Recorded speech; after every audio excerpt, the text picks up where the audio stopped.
All new for you this morning on Wake Up Central, a candid interview with Governor Asa Hutchinson. He opens up about the state's response to the COVID pandemic, why he made the decisions he did, whether he regrets anything, and what was happening behind closed doors.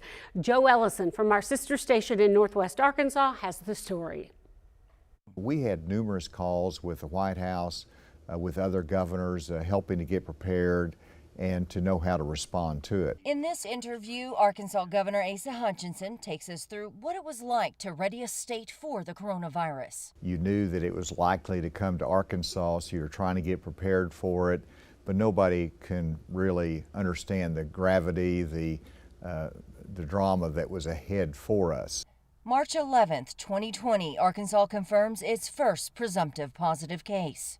This case is a patient in Pine Bluff. We had planned that as soon as the first case hit that I would declare an emergency so that we could put the resources needed to respond to it. The governor says securing PPE was a challenge during a global shortage. And it was unbelievable for me to be on the phone with our suppliers and saying, we need to reserve factory time. I never thought I'd have to do that as a governor. And then to be told that we're being outbid by New York. The governor issued a directive to close indoor dining at restaurants. Later it extended to closing gyms, barber shops, and salons, for example.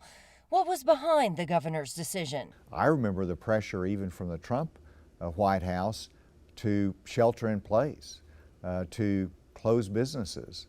And I resisted that in Arkansas. It didn't make sense, and so we didn't go down that path of saying some businesses are essential and some are non-essential. Closing school campuses in spring 2020 wouldn't last long. By the fall, virtual learning would be offered, but many children headed back into the classroom. I was getting letters from female volleyball students saying, it's my senior year, please do not cancel our year.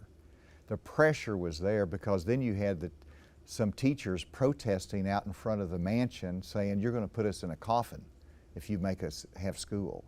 To answer questions over the COVID vaccine, the governor held town halls across the state. They became heated at times.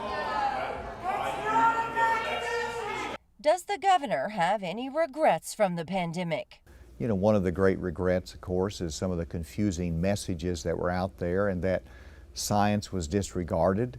Whenever you look at the skepticism over the vaccines, it just really surprised me. Would have liked to have had greater acceptance of that. But the governor recognizes one of the biggest changes to the way Arkansans work, receive health care, and basically live their lives today came from this pandemic. The remote opportunities is a change that will have impact for decades to come. And that was Joe Ellison reporting. She did ask the governor what comes next for him. He did say he is still thinking about running for president, but wouldn't say when he'll decide on whether or not to enter the race.